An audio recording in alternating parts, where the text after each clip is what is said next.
It was on the night she lost everything that the Duke first saw her, standing in the freezing rain with her dignity the only thing she had left to her name, and even that was slipping through her fingers like melted snow as her single battered trunk burst open across the cobblestones. The storm had rolled in with a merciless fury, soaking the thin shawl Isabel Thorne clutched around her shoulders as the landlord shouted over the wind, waving the eviction notice she already knew by heart. Her late husband's debts had eaten through her life like rot in a beam, and now, with no money, no family, and no references anyone respected, she found herself pushed into the street with nothing but a pair of worn gloves and a widow's mourning dress that clung to her like a second layer of cold. The horse hooves she heard approaching were too grand to belong to anyone who might help her, and she ducked her head out of habit, unwilling to let strangers witness the humiliation burning in her throat. But destiny is rarely polite, and the carriage lamps poured light over her like unwanted moonshine, illuminating every detail of her disgrace.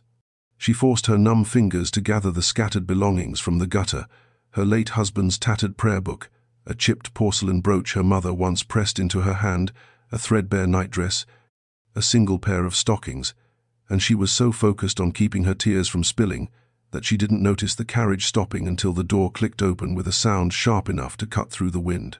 Adrian Blackstone, the Duke of Evermere, leaned forward only a fraction, the shadows inside the carriage carving harsh lines over a face the world insisted was made of stone. He was not a man who involved himself in the miseries of London's streets, not anymore, but something in the sight before him. This young widow kneeling in the rain, her posture straight despite the ruin pressing down on her, lodged itself in the quietest corner of his mind. He did not speak, he did not offer aid. He only watched her with an intensity that made the coachman hesitate, unsure whether to move on or wait for his command. Isabel felt the weight of that gaze in her bones, though she could not make herself look up, afraid that if she saw pity or amusement or disgust, she would break in a way even the storm could not repair. Instead, she gathered the last of her belongings, stood with what remained of her composure, and stepped back from the carriage path with a polite nod. No one would remember. The Duke did remember. In fact, he could not tear his eyes away, not even as he ordered the coachman to continue. The image of her, soaked, shivering, proud, followed him into the night like a ghost he had not summoned, and he resented the way it unsettled him, tugging at old wounds he preferred buried. Isabel, meanwhile, watched the carriage disappear into the darkness and told herself that being noticed, even for a moment, was nothing more than another cruelty life had chosen to inflict. She turned toward the uncertain road ahead without knowing that the man who had seen her in her ruin would soon become the man whose life she would transform, piece by fragile piece. Isabel had not slept more than an hour in that draughty attic room above the apothecary, yet she rose at dawn when the parish messenger knocked, her breath catching in her throat at the thought of one more demand she could not meet, one more lecture on duty and responsibility spoken by someone who had never tasted fear or hunger.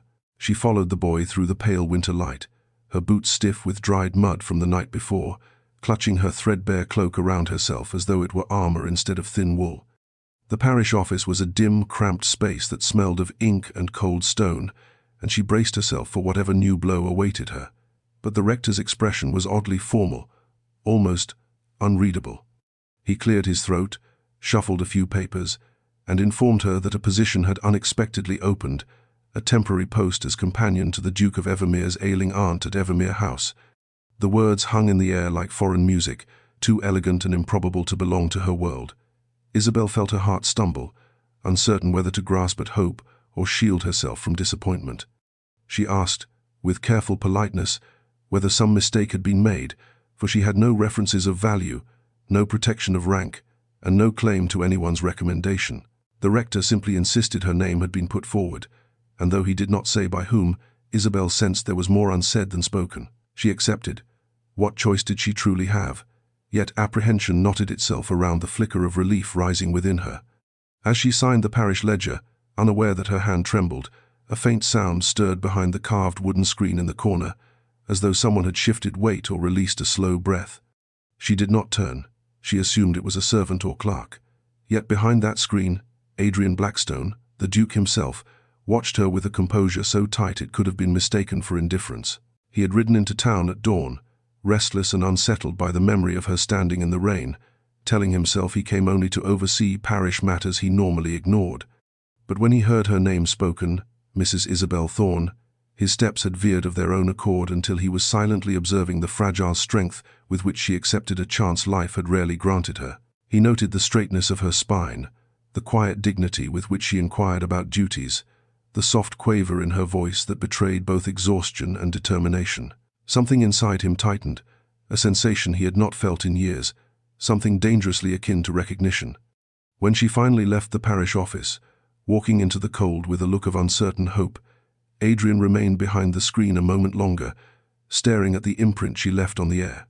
He hated how instinctively he wanted her secured, protected, sheltered from the world that had already taken so much from her. He told himself it was nothing more than responsibility, but even he did not fully believe it. Isabel moved through the winter morning unaware that the position offered to her, improbable as it seemed, had not been born of luck at all, but of the silent intervention of a duke who watched her, even as he swore he would keep his distance. The journey to Evermere House felt like traveling into another world entirely, one carved from frost and silence rather than the cluttered, desperate corners of Isabel's recent life. The carriage provided for her was modest but clean, its interior smelling faintly of lavender sachets, and she held her gloved hands tightly in her lap as the countryside unfurled in pale winter hues beyond the window. Hedgerows dusted with ice glittered like fragile lace, and the distant silhouette of Evermere's sprawling estate rose against the sky with an austere grandeur that both awed and intimidated her. By the time the carriage rolled through the iron gates, her stomach was a knot of nerves, and she felt suddenly conscious of every threadbare stitch in her dress, every reminder of how small her life had become. The long drive curved through snow-laden gardens and shadowed paths, until at last the mansion emerged fully, a vast structure of grey stone and towering windows, as if built to withstand not just winters but centuries. She stepped down into a heavy stillness that wrapped itself around her like a veil. A footman greeted her with military stiffness, his bow shallow, his eyes flicking over her with the kind of polite curiosity reserved for outsiders whose purpose had not yet been determined. Isabel followed him through echoing corridors where her footsteps seemed too loud, too intrusive. Though the interior was magnificent, high ceilings adorned with painted friezes, gilded sconces glowing against deep-grained wood, the atmosphere was strangely airless, as though joy itself had been banished from the halls long ago. Servants moved quietly, efficiently, but there was a caution in their expressions, a brittleness in the air that made her wonder what had shaped this household into such rigid silence.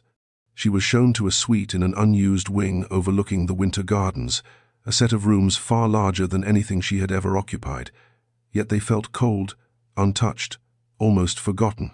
A small fire was lit on the hearth, but it sputtered as though unused to company, and Isabel drifted to the window, her breath catching at the sight of the frosted hedges and skeletal branches that clawed gently at the sky. Somewhere in this vast house lived the Duke of Evermere, a man whose reputation was woven with threads of tragedy. Rumors whispered of a fire, of loss so great it had turned him into a ghost who walked with the living. She wondered what sort of figure he truly was, whether her presence would be tolerated or resented, whether she would be dismissed within days like so many others.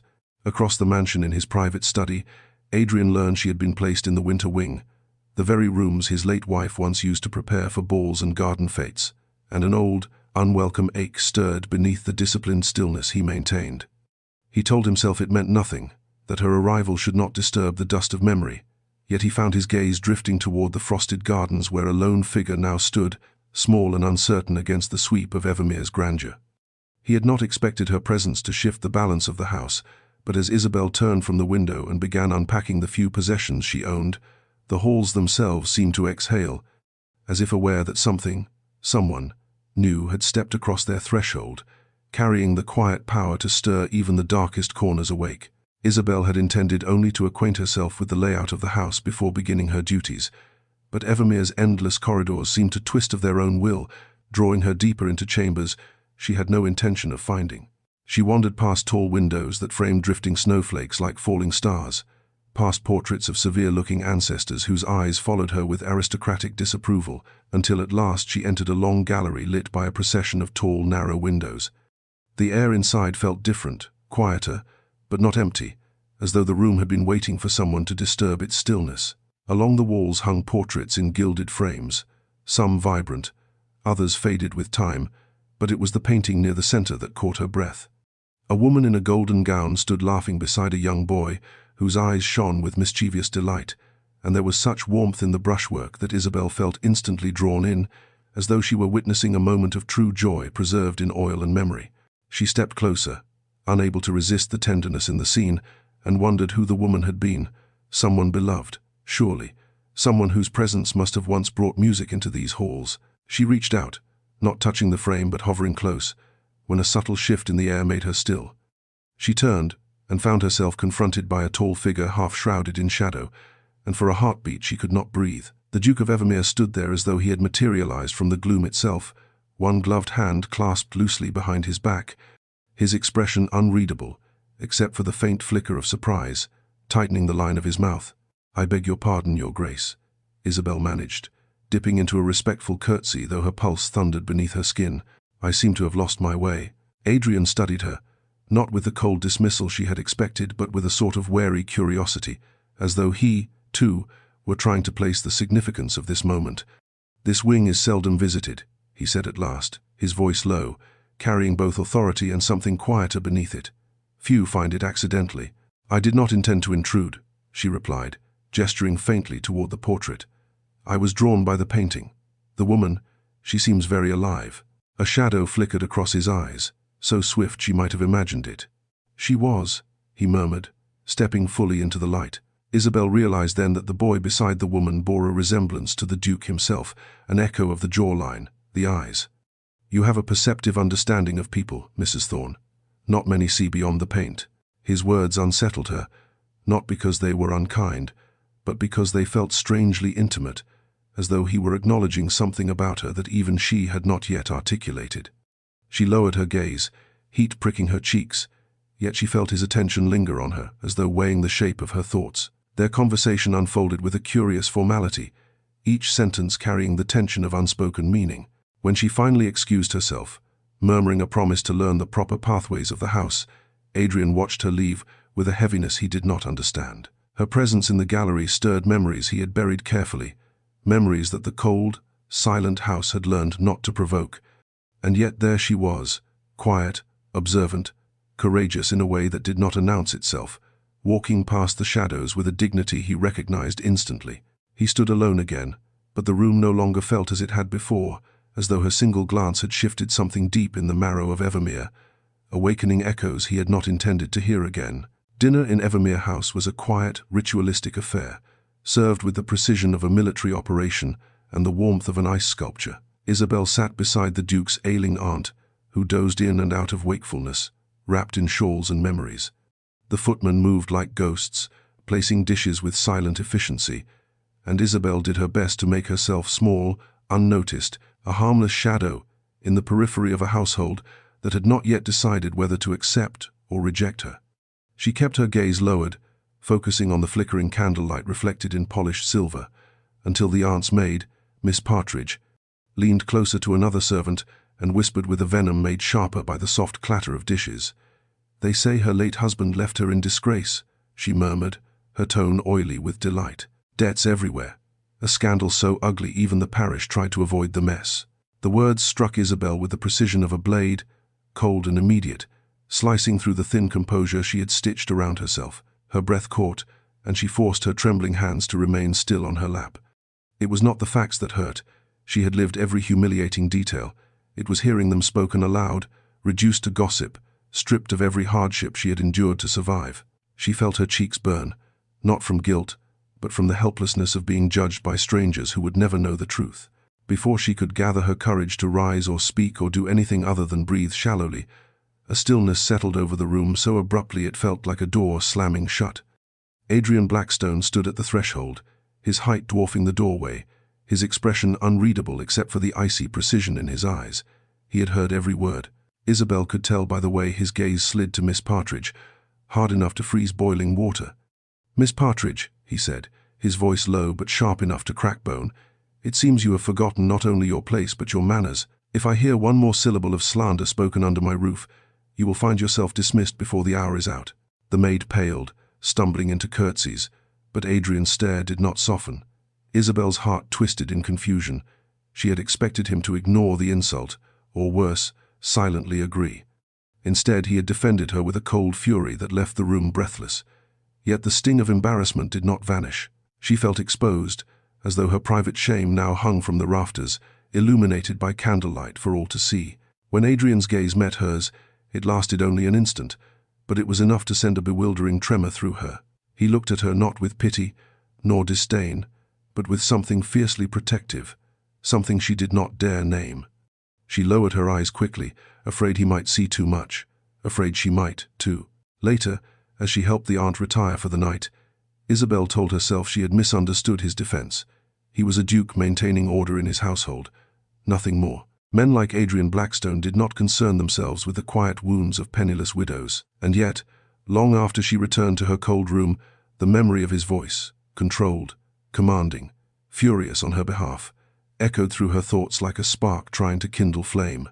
The following morning dawned with a pale, milky light that softened Evermere's hard edges, and Isabel steeled herself before entering the Duke's aunt's chamber, half expecting to find the old woman displeased or weary of her already. To her surprise, the aunt regarded her with a spark of curiosity beneath the veil of frailty that so often clouded her expression. Isabel settled beside her with the book she had been instructed to read, its leather binding worn smooth from years of use. As she began, her voice low and steady, something unusual happened. The aunt's cloudy gaze sharpened, and a faint smile curved her lips. Isabel, tentative at first, continued reading with quiet warmth, letting each sentence roll gently into the next, her tone laced with a subtle humor she could not entirely suppress. When a witty passage elicited a soft, breathy laugh from the older woman, Isabel felt a bloom of unexpected pride. The sound carried into the hallway, slipping through the cracked door where Adrian Blackstone had paused on his way to attend to estate matters. The Duke froze. Laughter, real, unforced, human, had not touched these rooms in longer than he cared to count. He stood there motionless, listening as Isabel shifted from reading into conversation, her voice tender, yet confident, asking the aunt about her memories of Evermere in its livelier years. There was sincerity in her tone, a gentle respect that made even the smallest reply from the frail woman feel significant. Adrian found himself leaning ever so slightly toward the door without meaning to, as though drawn by something magnetic and unfamiliar. Eventually, he stepped inside with the intention of offering a polite greeting, but the atmosphere stilled the moment he entered, not with fear, but with a subtle shift that puzzled him. Isabel rose instantly, dipping her head in deference, yet her eyes met his for a fleeting second, clear and steady, lacking the flustered panic he had expected. The aunt brightened at his presence, inviting him to take tea, and though he rarely indulged such interruptions, he found himself unable to refuse. He sat opposite Isabel, watching her pour tea with a careful grace that suggested she was trying not to intrude, yet everything she did somehow gentled the room. Their conversation drifted from books to weather to lighter recollections of seasons past, and Adrian listened more than he spoke, subtly observing the way Isabel's expressions shifted, soft amusement here, quiet empathy there, a fleeting sadness when the aunt mentioned a memory of a lost friend. When Isabel finally confessed, almost as an afterthought, that she feared above all the idea of becoming invisible, to society, to the world, to herself, Adrian felt something clench inside him, sharp and unwelcome. He understood invisibility better than anyone. He had lived it, cultivated it, let it consume him. He left the parlor not long afterward, unsettled by the strange warmth that lingered in his chest. Isabel remained behind, unaware that her honesty had struck a part of him he had long believed dead. For the first time in years, the Duke walked through Evermere's halls hearing not silence, but echoes of a voice that had begun to matter far more than he intended. The snow had thickened overnight, transforming Evermere's gardens into a vast, untouched expanse of white, the kind that invites beauty but hides danger beneath its glittering surface. Isabel, unable to quell the restlessness that had taken root in her chest since the previous day, wrapped herself in her cloak and slipped outside with the intention of clearing her thoughts. The stillness soothed her at first. The frost-laden hedges sparkled like crystal, and each breath she took felt sharp enough to cleanse the heaviness lingering in her heart. She followed the winding path through the gardens until she reached the ornamental lake, a pale, frozen sheet stretching beneath the skeletal branches of willow trees. She knew better than to approach the ice, yet curiosity lured her to the edge, where she leaned forward to peer at the delicate fractures spiderwebbing beneath the surface. For one suspended moment, the world felt almost peaceful. Then her foot slid. A treacherous patch of ice hidden beneath the snow sent her pitching forward, and she gasped as the cold seized her ankles, stealing her breath. She flailed for balance, but the lake's edge crumbled under her weight, the thin ice cracking like a splintering bone. Panic surged through her as she scrambled against the frozen bank, her cloak tangling at her feet. The air split with a shout, sharp, commanding, unmistakably furious. Adrian Blackstone was already running toward her, his long strides devouring the distance between them. He reached her just as the ice gave another ominous groan, his hands closing around her arms with a force that bordered on desperation. He dragged her away from the shattering edge and back onto solid snow, his breath ragged despite the icy air. For a moment, neither spoke. She felt the warmth of his grip through her sleeves, his fingers trembling faintly, as though he were fighting something much deeper than anger. "What were you thinking?" he demanded at last, the words edged with a rawness that startled her. "Do you value your life so little?" His tone stung, turning her relief into indignation. "I slipped, Your Grace. I did not fling myself onto the ice for entertainment." He raked a hand through his dark hair, pacing once before facing her again. "You could have fallen through. You could have." His voice fractured, then sharpened.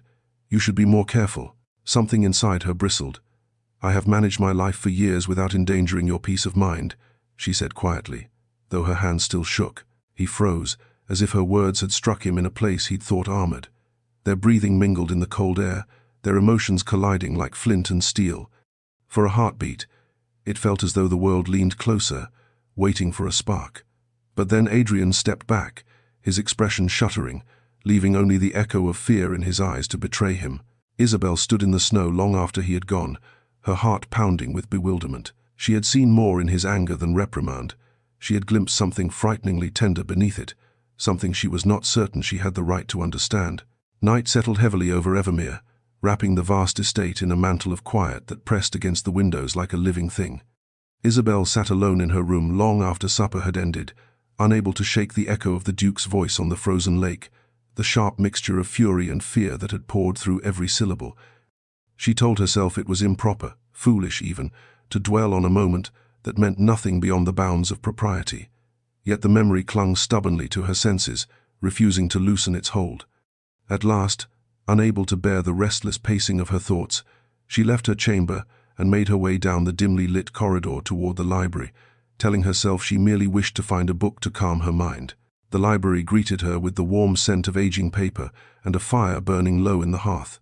Shadows danced along towering shelves, lending the room the hushed feeling of a sanctuary. She stepped toward the desk, unsure if she should intrude, but the stillness reassured her. She had nearly turned to leave when she noticed Adrian standing near the window, his figure outlined by moonlight filtering through the frosted glass. He seemed carved from silence itself, and for a moment she considered retreating before he sensed her presence. But he spoke her name softly, "Mrs. Thorne," and she stilled as though caught in the spell of it. "I wish to thank you," she said, gathering the courage that trembled in her chest. "For earlier today, I fear I caused worry where none was intended." His expression flickered, shadows shifting across his features. "No thanks are needed," he replied, though the tension in his voice betrayed a truth he wasn't willing to acknowledge. "I should not have spoken in anger." She hesitated, then stepped closer, aware that the distance between them felt weighted with all the things they had not said. "I did not slip into the lake as carelessly as you think, but I am tired of being whispered about, judged, treated as though I am a walking misfortune." She lifted her chin, letting honesty guide her. "I thought perhaps a little solitude might let me breathe." Adrian's gaze settled on her with a depth that made her pulse quicken. "Solitude is a dangerous refuge," he murmured, something raw threading through his tone. "I know its cost." The space between them thickened. Isabel swallowed, suddenly aware she was on unfamiliar ground. "I do not expect understanding from you, Your Grace, but I thought it better to speak plainly than keep drowning in silence." To her astonishment, he nodded slowly, almost imperceptibly, as though her words had struck a chord buried beneath years of rigid restraint. "People often speak of the dead as though they leave behind only memories," he said, voice quiet and controlled. "But they leave chains as well, heavy ones." Her breath stilled. In that moment, she realized he was not chastising her. He was sharing something of himself, a truth he rarely allowed to surface. She lowered her eyes, her voice softening. "I know what it is to be bound by something I did not choose." When she lifted her gaze again, Adrian was looking at her with an intensity that felt almost vulnerable. "Then perhaps," he said, "you and I understand each other more than I expected."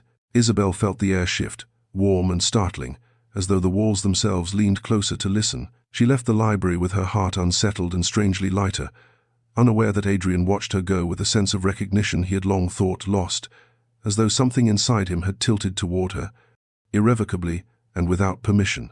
The next afternoon unfolded with a deceptive calm that Isabel accepted gratefully, unaware that the peace was only the hush before a storm of a very different kind. She spent much of the day assisting the Duke's aunt with letters that had piled up over months, her voice soft but steady as she read aloud notes from distant relatives and old acquaintances.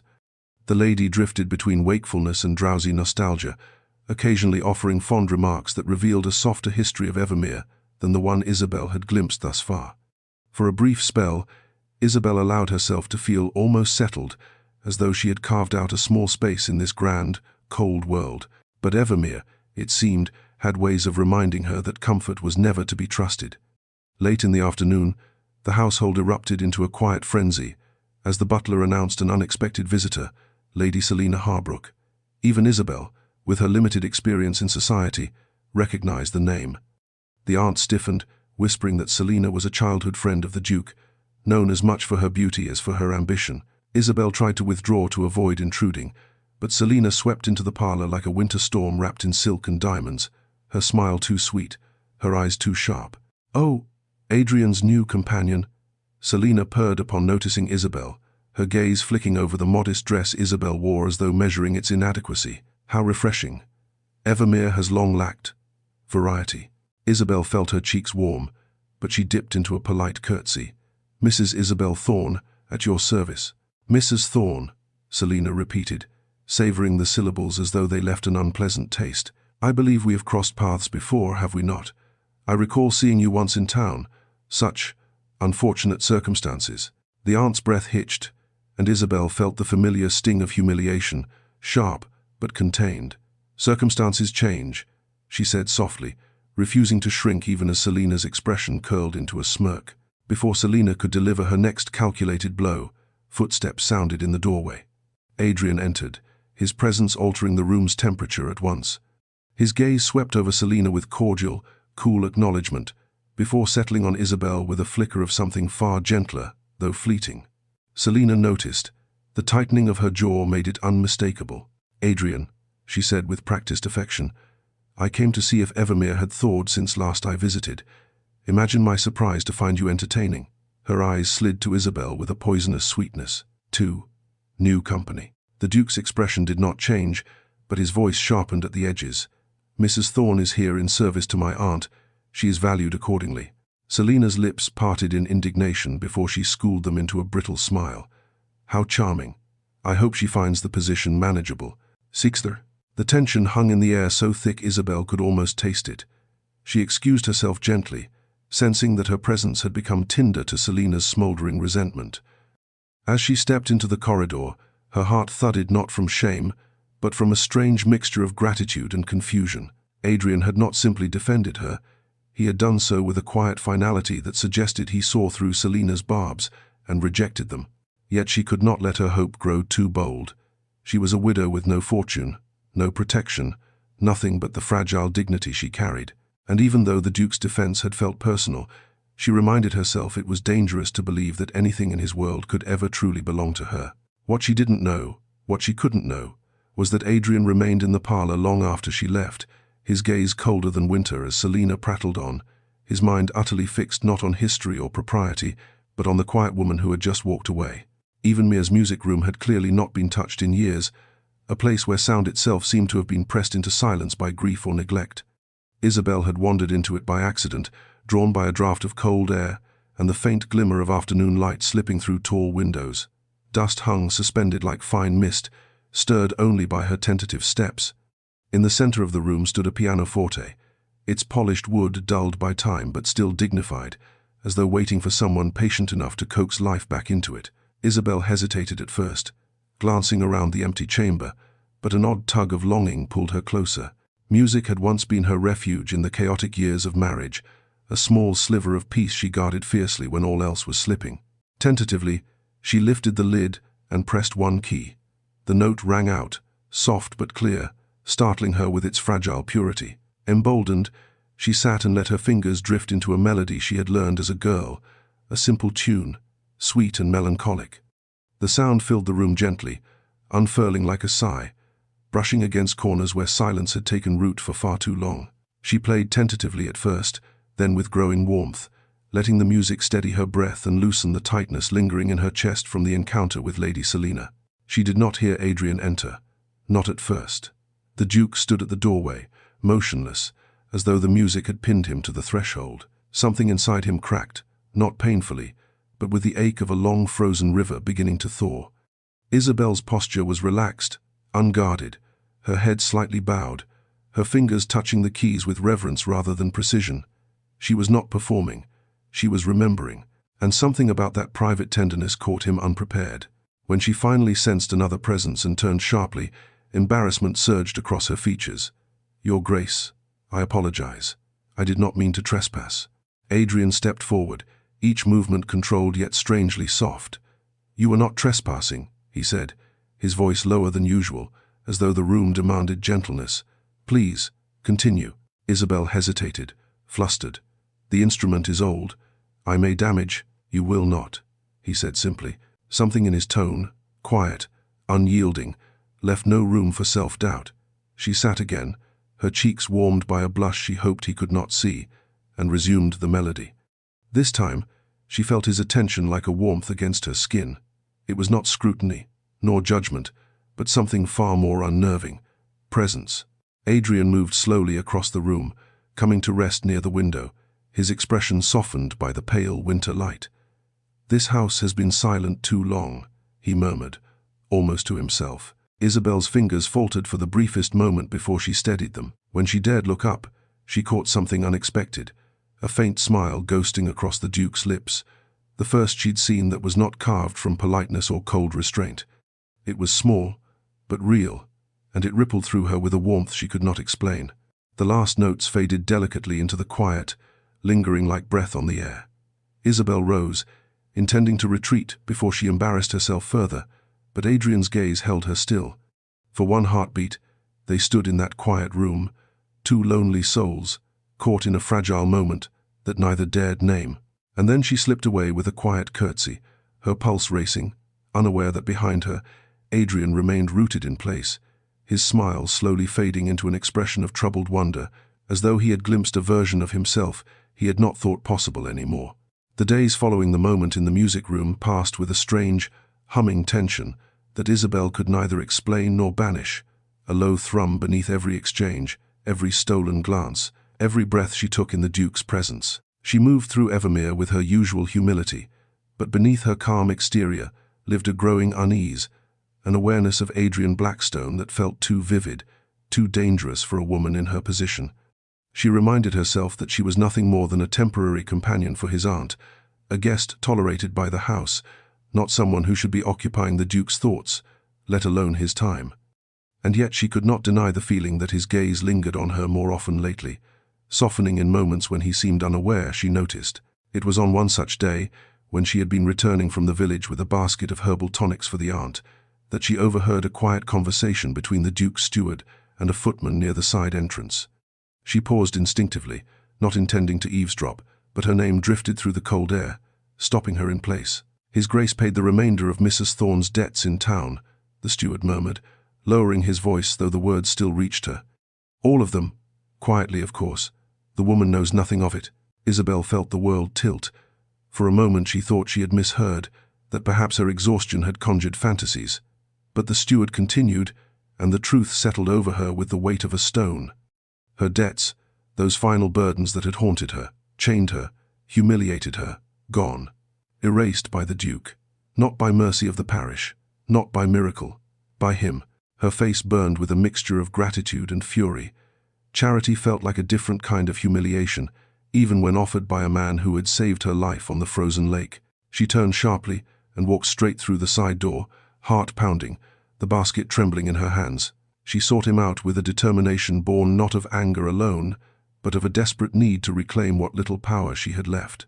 She found him in the study, standing beside his desk with a letter half opened in his hand. He looked up, and something in his expression softened at the sight of her, but Isabel's voice cut through the distance before he could speak. Why? She demanded, breath unsteady. Why would you do such a thing without my knowledge? His brow furrowed. Mrs. Thorne, you had no right, she continued, stepping closer, her indignation spilling past her restraint. Those debts were mine, my burden, my responsibility. Adrian set the letter aside, his gaze steady, unflinching. Your burden was unjust, he said quietly. I merely corrected what should never have been yours to carry. That does not make it any less humiliating, she whispered, voice cracking. You make decisions for my life as though I cannot stand on my own. Something flickered in his eyes. Hurt, frustration, something deeper. I did it because the thought of you being prey to men like your landlord was intolerable to me, he said, the words slipping out with more emotion than he intended. The confession stunned her into silence. He looked away first, jaw tightening. If you see it as insult, then I apologize. I wanted only to keep you safe. Her anger wavered, trembling beneath the weight of his sincerity, but she could not shake the fear that accepting his help meant surrendering pieces of herself. She turned away, throat burning, unable to meet the intensity of his gaze as the truth settled between them, dangerous, fragile, and far more intimate than either had intended. The tension from their confrontation lingered in the halls of Evermere for days, threading itself through the air like something tangible, something restless, something neither Isabel nor Adrian could dispel with simple apologies or polite distance. Isabel found herself more aware of every glance, every breath, every moment when their paths crossed by accident or design. She tried to bury the unsettling warmth his confession had awakened inside her, the admission that he could not bear the thought of her being preyed upon, yet it flickered in her mind at the most inconvenient times, stirring questions she dared not voice. Meanwhile, Adrian retreated behind walls of composure, handling estate matters with renewed rigidity, as though discipline could scrub away the memory of letting his feelings slip. It was in the midst of this quiet turbulence that an invitation arrived from Ravenshaw Court, the neighbouring estate known for hosting lavish seasonal gatherings. Its master, Lord Dunley, had resolved to revive his annual winter masquerade after years of mourning, a decision that sent ripples of anticipation through the surrounding gentry. Evermere, by tradition, was expected to attend. Adrian's aunt received the invitation with a delighted gasp, her frail hands trembling as she insisted the household must go. Isabel, standing behind her, felt the ground shift beneath her feet. She had not set foot in society since her husband's final disgrace. The thought of entering a ballroom, of being seen, judged, whispered about, turned her stomach into knots of dread. She attempted to demur, suggesting the aunt would be better served with a more experienced companion, but the older woman dismissed the idea almost grandly. Nonsense, my dear. You must come. You will be by my side, and Adrian will see to the rest. The Duke, who had been reviewing correspondence near the fireplace, looked up at the sound of his name.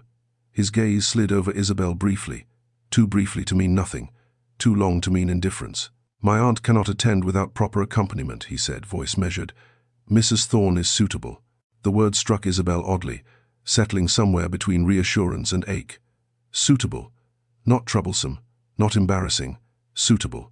She bowed her head, trying to hide the tumult in her chest. Preparations began almost immediately. Seamstresses arrived the next morning, bustling through Evermere with fabric swatches and measuring tapes. Isabel tried to refuse a new gown, insisting she had no need for such extravagance, but the aunt waved her objections away, and Adrian, overhearing from the doorway, simply said, "It is required." Nothing more. Yet there was something in his tone, softened, deliberate, that made it feel far from mere obligation.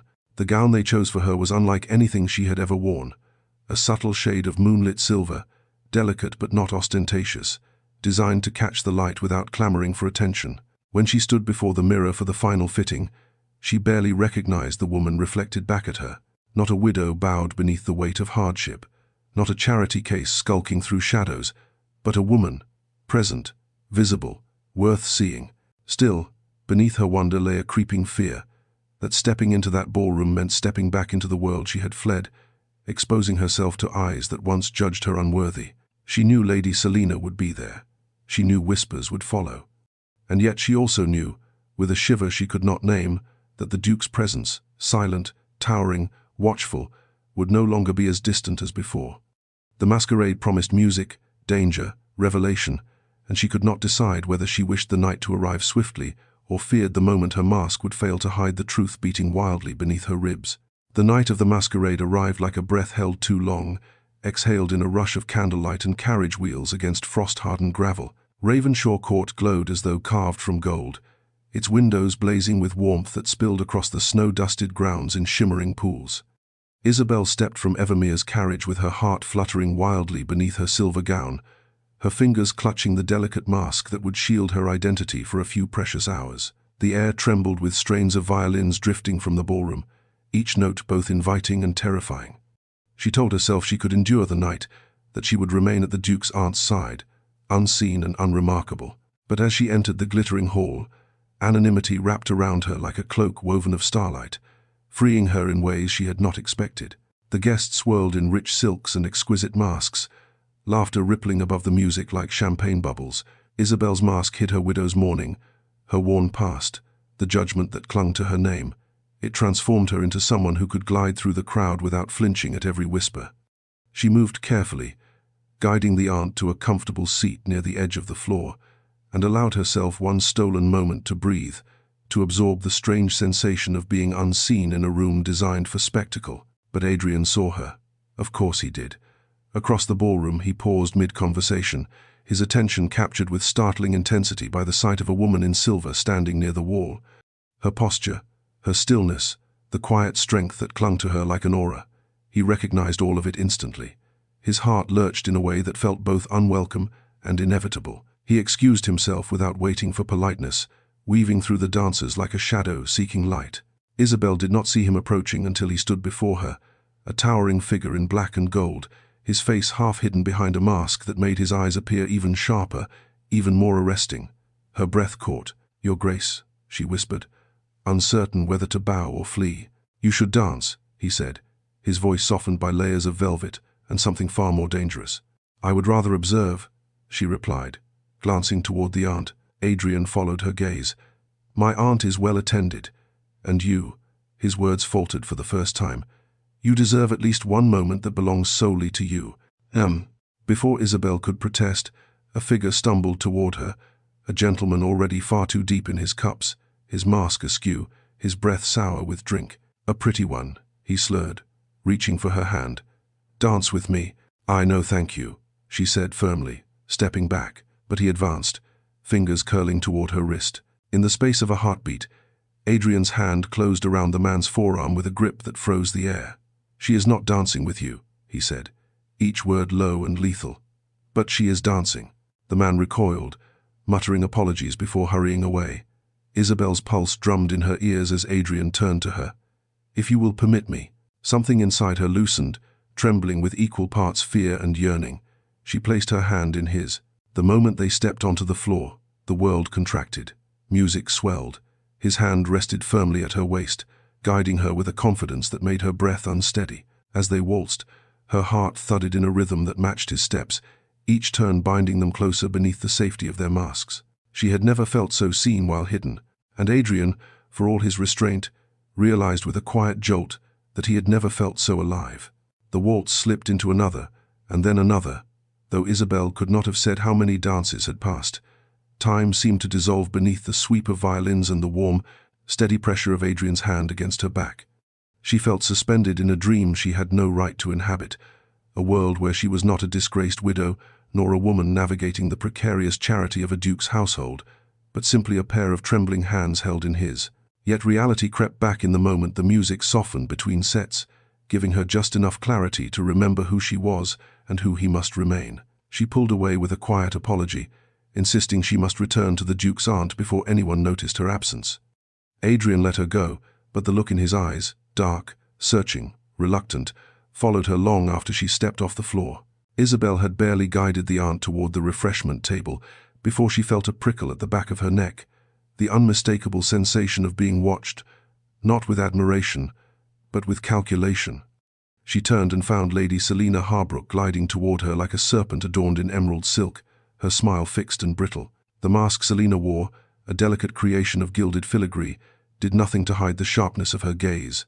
My, Selina purred, circling Isabel as though she were an unexpected exhibit. "What a charming disguise. It almost succeeds." Isabel stiffened. "Lady Selina." How brave of you to attend, Selina continued, pretending not to hear. I confess I am surprised Ravenshaw allowed entry to all classes this year. The aunt inhaled sharply, but before Isabel could respond, Selina reached out and, too swiftly for Isabel to react, plucked the mask from her face. Gasps rippled through the nearby crowd. The air around them crystallized with shocked whispers. It is you, Selina said triumphantly, holding the silver mask aloft like a trophy. The widow from town, the one who brought scandal to her husband's good name. Isabel felt her cheeks burn, humiliation flooding her like icy water. A murmur spread through the ballroom, some curious, some cruel. For an agonizing moment, she stood exposed, stripped of the fragile protection anonymity had offered. Memories of London's sneers and whispered judgments crashed through her, threatening to swallow her whole. But before the tide could drown her, a voice cut through the haze with the force of a blade. That will be quite enough. Adrian stepped forward, every inch of him radiating authority and barely leashed fury.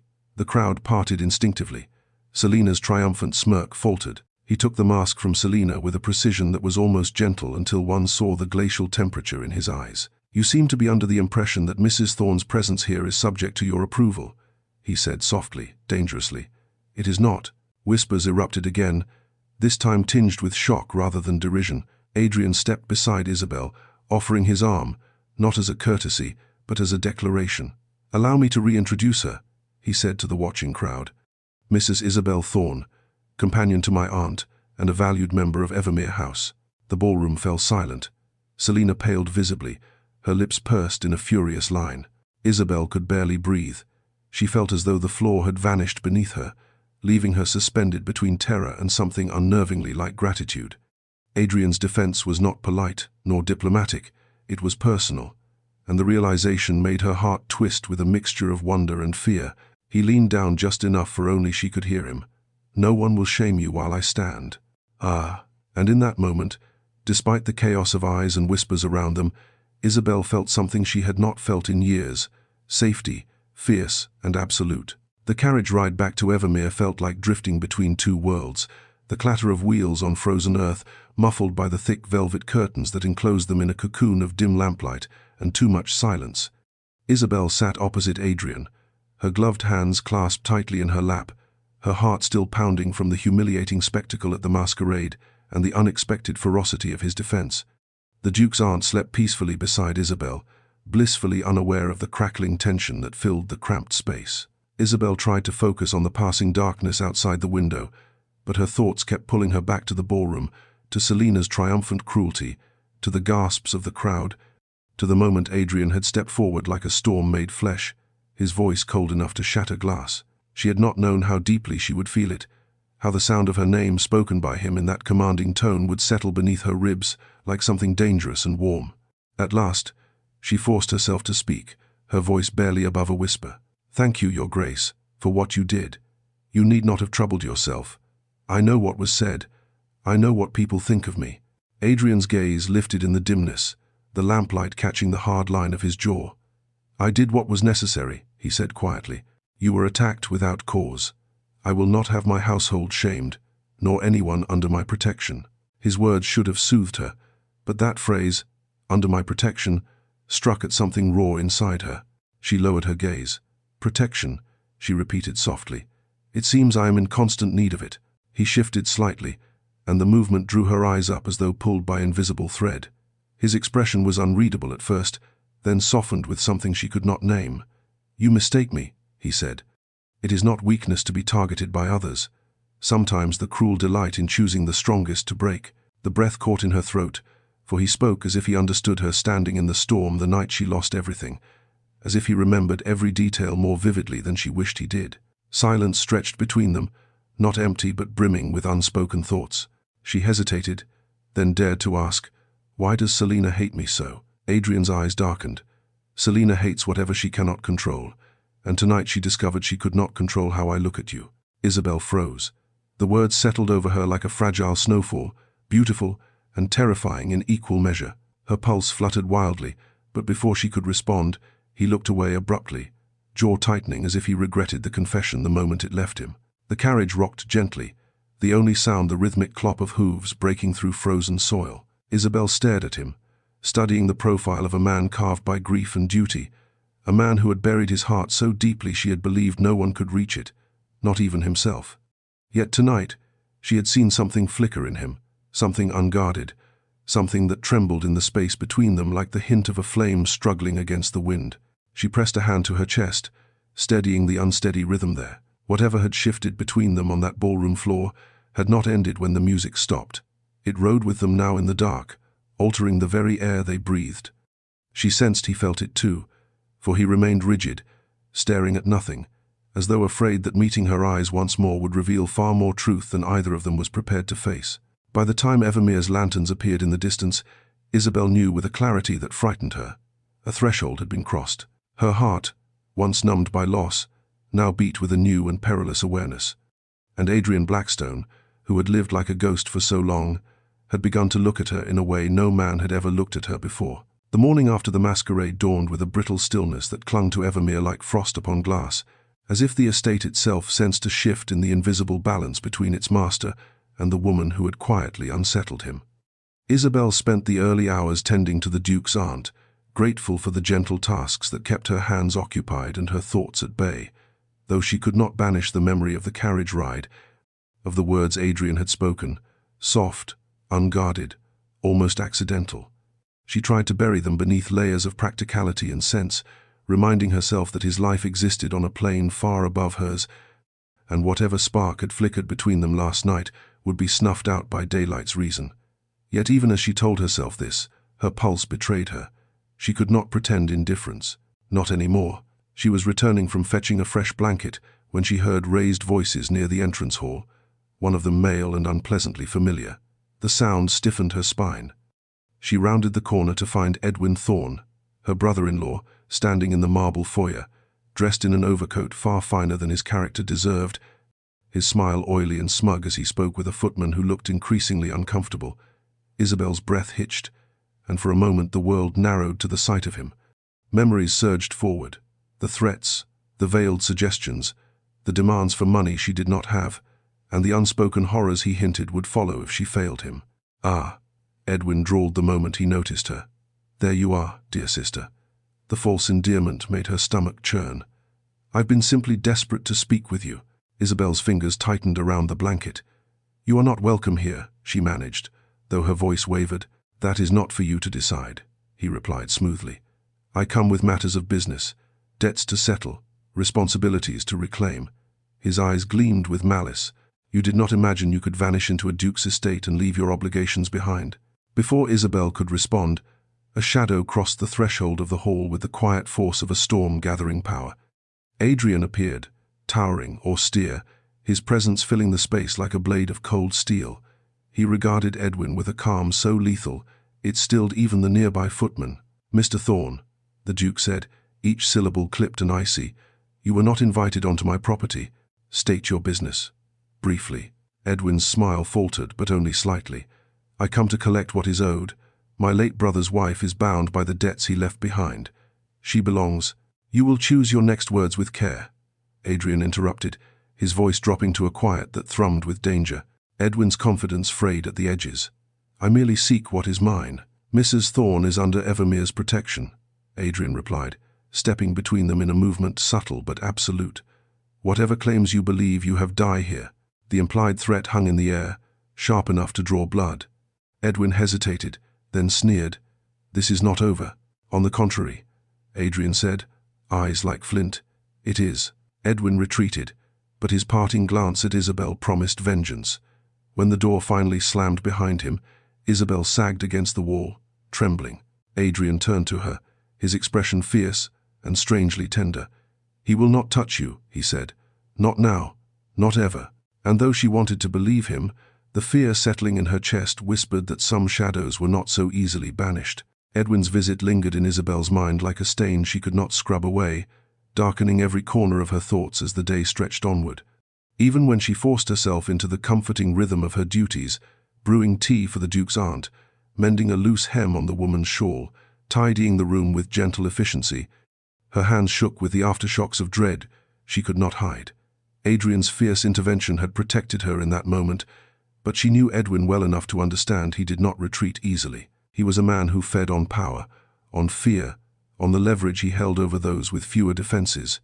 And though she hated the instinct, she feared deeply that Adrian would pay the price for defending her. By evening, her anxiety had grown into something nearly unbearable.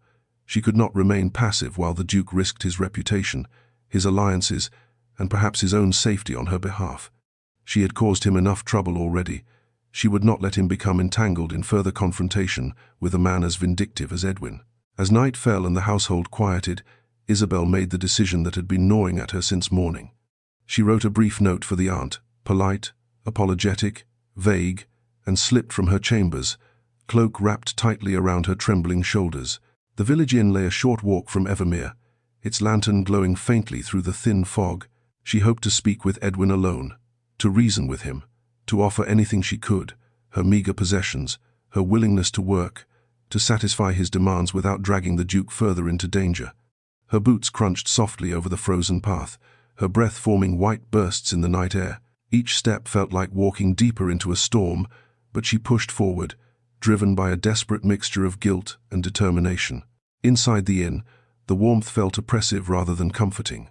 Edwin sat at a small corner table, eyes gleaming with triumph the moment he saw her. "There you are," he said, leaning back as though this were a social call. "I knew you'd come." Isabel swallowed hard, forcing herself to hold his gaze. "We need to settle this. Whatever my husband owed you, I will find a way to repay. But leave the Duke out of this." Edwin chuckled, a low, condescending sound. "Repay? With what? Your pretty pleas? Your meager wages? No, my dear. You misunderstand the nature of your usefulness." He reached for her hand, but she jerked it back, revulsion twisting her stomach. Before she could speak, the inn door slammed open with a force that rattled the hinges. Adrian strode inside, snow clinging to his coat, eyes blazing with a fury that silenced every patron in the room. He looked as though he had ridden through hell itself to reach her. "Isabel," he said, breath sharp, voice shaking with barely controlled anger and fear. "What in God's name were you thinking?" She opened her mouth, but the words tangled on her tongue. Adrian advanced, his presence filling the space like a storm. "You dare come here alone? You dare place yourself within reach of this man?" Edwin rose with feigned bravado. "Your Grace, this is no business of yours." Adrian turned on him with a look so lethal it froze the air. "Everything concerning Mrs. Thorne is my business." The inn seemed to exhale in collective shock. Isabel's heart thundered painfully, torn between shame and something dangerously close to hope. She whispered, "I didn't want you harmed because of me." His jaw clenched. "And I will not have you harmed in spite of me." The truth in his voice, raw, unfiltered, hung between them, impossible to ignore, impossible to unhear. The stables behind the inn offered only a sliver of shelter from the cutting wind, but Adrian barely noticed the cold as he pulled Isabel through the doorway, the lantern light flickering wildly as though it, too, were trembling under the force of his fury. Snow clung to his dark hair and coat, melting into rivulets that traced down his temples, yet his eyes burned with a heat that made Isabel's breath falter. She wrenched her arm free, chest heaving, but he caught her again, not to restrain her, only to make certain she listened. "You could have been hurt," he said, voice low and sharp, cracking at the edges. "You could have disappeared into the night, and I would never have known until it was too late." Isabel lifted her chin, though her heart thundered violently. "That is precisely why I came," she whispered, her voice trembling with exhaustion and emotion. "To keep you from being dragged into danger because of me. Every time I breathe, it seems I bring trouble to your doorstep. I cannot allow you to suffer consequences meant for my husband's sins." Adrian stepped closer, shadows carving hard lines along his cheekbones. "Do you believe I defend you out of duty?" he demanded. "Out of obligation? You think I protect you because I am trapped somehow?" She swallowed. "Is it not so?" His exhale was jagged, almost pained. "You do not see yourself clearly," he said. "You never have. You have survived abandonment, cruelty, poverty, yet you speak as though you are a burden, as though your existence must be hidden or excused. You damn yourself before anyone else has a chance." His words struck deep, sharper than any insult Edwin had ever hurled at her. "You do not understand," she whispered, stepping back as if distance might soften the blow. "You cannot possibly understand what it is to be stripped of worth, piece by piece, until all that is left is the fear that you will destroy everything you touch." Inswhy, a muscle in his jaw twitched. You think I do not know what it is to destroy?" His voice dropped to a chilling quiet. "Mrs. Thorne, I have lived with the weight of ashes and graves for years. Do not presume I am untouched by ruin." Her breath stilled. They were standing far too close, their pain pressed between them like a pulse. The wind howled outside, rattling the wooden doors, but neither of them looked away. With a helpless, anguished sound, Isabel whispered, "You treat me as though I am someone worth saving, but I am not." That shattered something in him. In one swift motion, Adrian closed the distance, his hands coming up to cradle her face, not gentle, but reverent, as though he feared she might slip away again. "Do not say that," he breathed, his forehead almost touching hers. "Do not ever say that." Her lips parted, but before any protest could form, his mouth found hers. The kiss was not soft. It was the collision of two storms, fierce and desperate. Isabel's breath caught, then dissolved into him as her hands clutched his coat, pulling him closer instead of pushing him away. Everything, every restraint, every unspoken fear, every aching longing they had both denied, ignited at once. For a moment, the world vanished. There was only the warmth of his mouth, the strength of his hands, the trembling of her body against his. When they finally broke apart, gasping for air, the silence between them throbbed with the enormity of what they had done. Adrian stepped back as though awakening from a trance, his chest rising sharply. "We should not have," he began, but the words died on his tongue. Isabel pressed a shaking hand to her lips, eyes wide, heart staggering beneath the weight of a truth neither could now deny. They had crossed a line that could never be uncrossed, and nothing, not propriety nor fear nor the looming shadow of scandal, could make them strangers again. The days that followed passed with an agonizing slowness, as though time itself had become weighted, dragging each hour forward with deliberate cruelty. Isabel moved through Evermere like a ghost haunting a home that was not hers, performing her duties with a practiced calm that did nothing to quiet the storm inside her. She slept little, ate less, and spoke only when spoken to, pouring her trembling energy into caring for the Duke's aunt, as though tending to the older woman's needs might keep her thoughts from returning to the kiss that had altered her entire world. But no amount of distraction could erase the memory of Adrian's hands on her face, his breath mingling with hers, the fierce, desperate way he had kissed her as though she were the only warm thing left in a frozen world. She had tried to bury the feeling, to smother it beneath a mound of shame and reason, but every time she closed her eyes, her heart betrayed her. Adrian, however, seemed to have disappeared behind walls thicker than any the estate's stonework could boast. She saw him only in passing, brief glimpses in the corridors, silent nods in the dining room, curt acknowledgments when necessity forced communication. He buried himself in estate matters from dawn until the late hours of night, ignoring meals, correspondence, and, above all, her. The distance between them was suffocating in its precision. Every inch he kept from her felt like punishment for a crime she did not remember committing. Servants noticed his restlessness. Whispered speculation drifted through the halls like drifting smoke, soft, insinuating, impossible to escape. Some spoke of tension between the Duke and his aunt's companion. Others murmured about the late-night ride to the village, about the inn, about shadows moving behind frosted windows. Evermere had always been a house ripe with silence, but now it hummed with secret curiosity, every footman and maid sensing a storm without knowing its cause. Isabel tried to ignore them, tried to force her steps to remain steady and her expression neutral, but she was not blind. She saw the glances. She felt the weight of speculation settle like dust upon her shoulders. Still, none of that compared to the ache of Adrian's absence. She tried to tell herself this was for the best, that he had come to his senses, remembered who he was, remembered who she was not. She tried to be grateful he was distancing himself, sparing them both from the consequences of a moment fueled by fear and desire.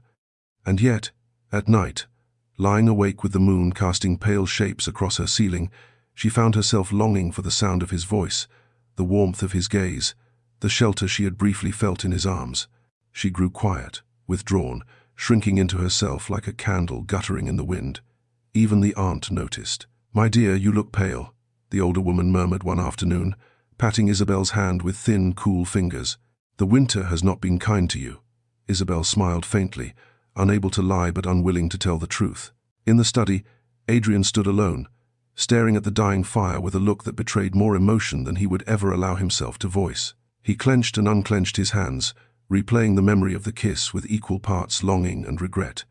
He convinced himself he had done the right thing by staying away. A duke had no business touching a woman beneath his protection, no matter how fiercely his heart had surged toward hers. He told himself this until the words sounded like truth. And yet every time he passed her in the corridor and felt her flinch, not from fear, but from heartbreak, he felt something deep inside him fracture, splintering like ice under too much weight. They lived beside each other but not with each other. Two souls orbiting in painful silence, each believing the other regretted what had happened that night. Neither realizing the regret they feared was the last thing the other held. Winter had tightened its grip on Evermere by the time the next blow fell, the kind of cold that seeped through stone and bone alike, hollowing out warmth until only the strongest embers remained. Isabel felt it in the corridors that seemed longer than before, in the stillness that clung to the air like a shroud, in the way Adrian's absence pressed against the edges of her thoughts, no matter how she tried to keep them tidy and contained.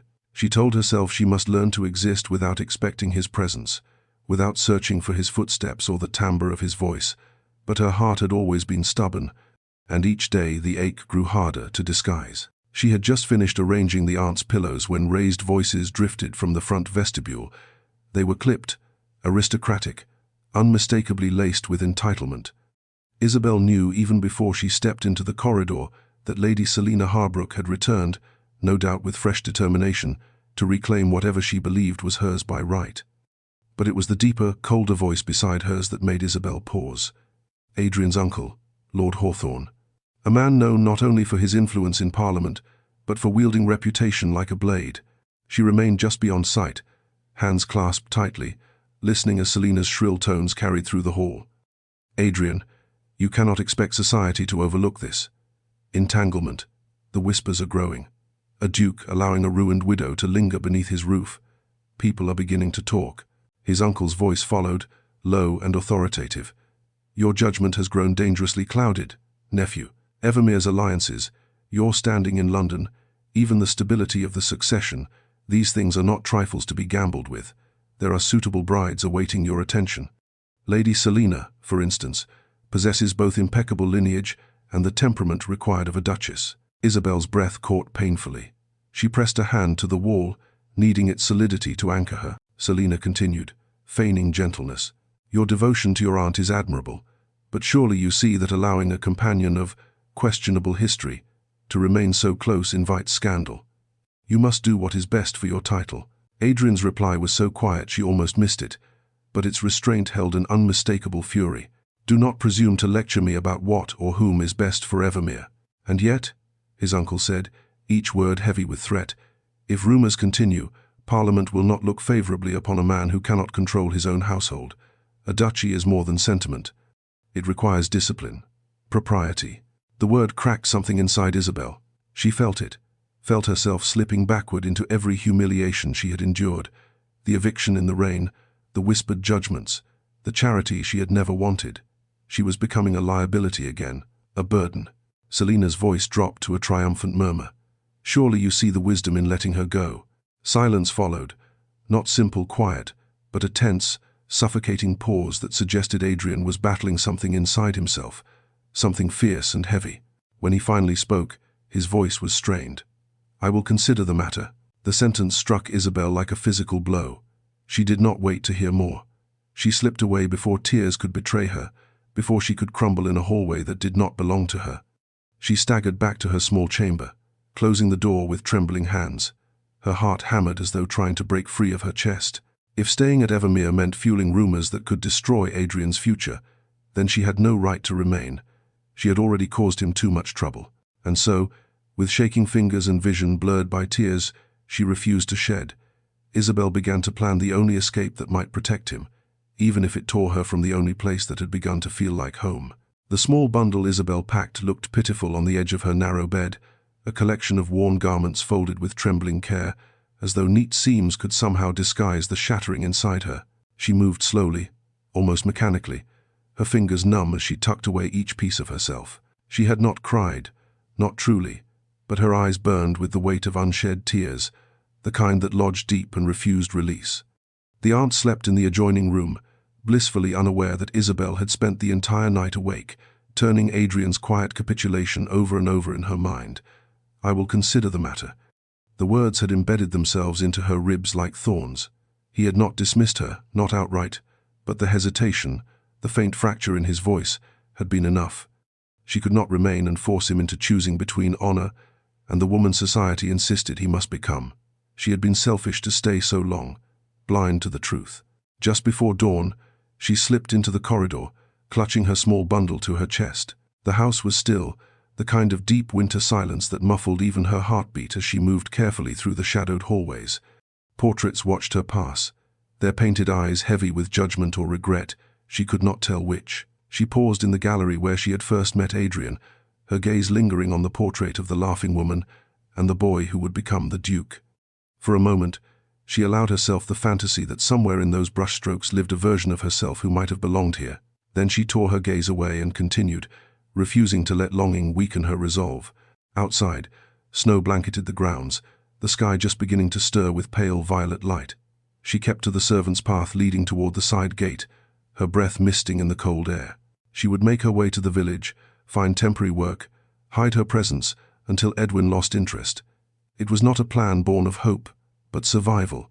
Hope was a luxury she could no longer afford. She had nearly reached the gate when a horse's hooves rang sharply through the quiet, the sudden sound slicing through her resolve like a blade. She stopped. The hooves grew louder, urgent, furious, coming fast. Isabel's chest tightened. She turned slowly. Adrian rode toward her, his dark coat billowing behind him, his expression something between anguish and rage. He swung down from the saddle with barely controlled force, snow scattering beneath his boots. For a moment he simply stared at her, breath clouding sharply in the frigid morning, his eyes burning with disbelief. "You were leaving," he said, not a question but an accusation carved from raw pain.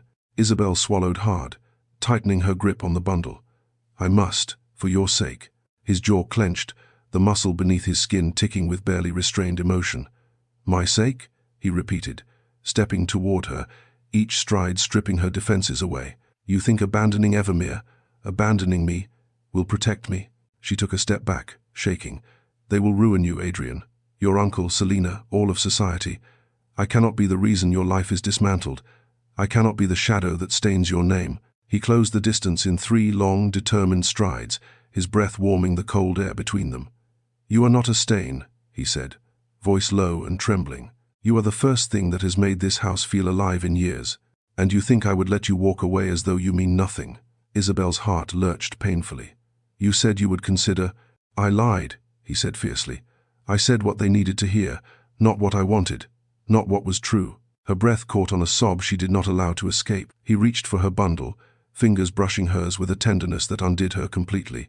"You are not leaving, Isabel." She trembled, torn between fear and yearning. "I do not belong in your world." Adrian shook his head, eyes blazing with a conviction she had never seen in him before.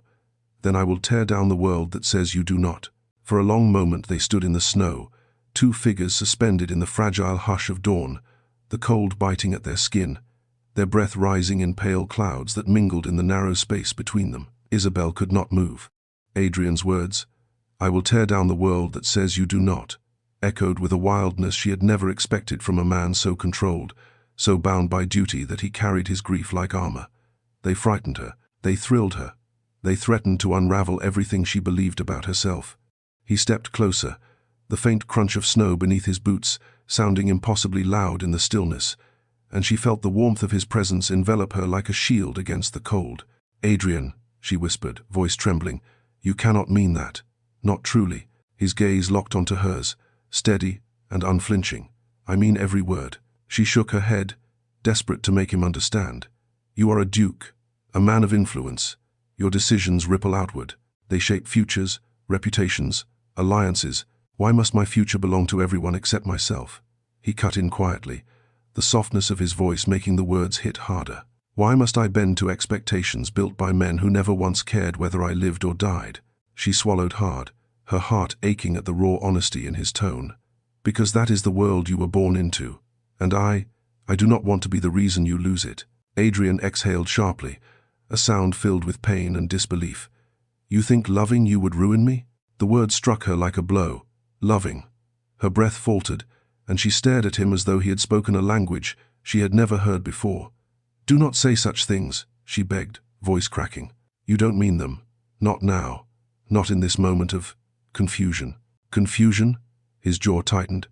Is that what you think this is? Isabel, I have been confused for years. Numb. Lost. And then you walked into this house with nothing but a battered trunk and a spine made of quiet steel. You have shown me more courage in your suffering than I have managed in my entire life. Her vision blurred, the cold stinging her eyes as tears she had fought for days finally broke free. I am not courageous, she whispered. I am terrified, every day, afraid of being a burden, afraid of being seen, afraid of being used, afraid of feeling anything at all. Adrian's expression softened with something painfully tender. And yet you continue, you endure, you protect others even when you cannot protect yourself. If that is not courage, I do not know the meaning of the word. A sob escaped her, soft, wounded, unguarded. She lifted trembling fingers to her lips, trying to quiet herself, but Adrian stepped forward and gently took her hand, lowering it from her face with reverent care. Isabel, he said, voice trembling in a way she had never heard from him, I would burn down every expectation placed upon me before I let them take you from me. She flinched again at the intensity of his vow. And if being with me costs you everything? He cupped her cheek with cold fingers that warmed instantly against her skin. Then everything was not worth keeping. Her breath hitched violently. The truth hung between them like a living thing, fragile yet fierce. She felt her heart reaching toward him despite everything, despite her fear, despite her past, despite the world that would see them undone. But before she could speak, before she could say yes or no or anything at all, the distant crunch of carriage wheels shattered the moment. They both turned, eyes narrowing, as a dark coach approached Evermere's gates with unsettling speed. Adrian's body tensed, Isabel's heart stilled. Something, or someone, had come to change everything. The dark coach barreled through the gates with a violence so out of place in Evermere's usually disciplined order that even the horses seemed unsettled, snorting clouds of breath into the frigid morning air. Adrian instinctively shifted in front of Isabel, his stance turning protective, every line of his body drawn taut with suspicion. The coach skidded to a halt near the front steps, and before the footman could lower the step, the door swung open with theatrical force. Lord Hawthorne emerged first, his imposing figure wrapped in heavy wool and indignation, his eyes narrowing sharply as they landed on Adrian and Isabel standing far too close in the snow. Behind him descended a second, unfamiliar gentleman with a solicitor's briefcase clutched like a weapon and a face pinched with distaste. Isabel's stomach dropped. This was not a social call.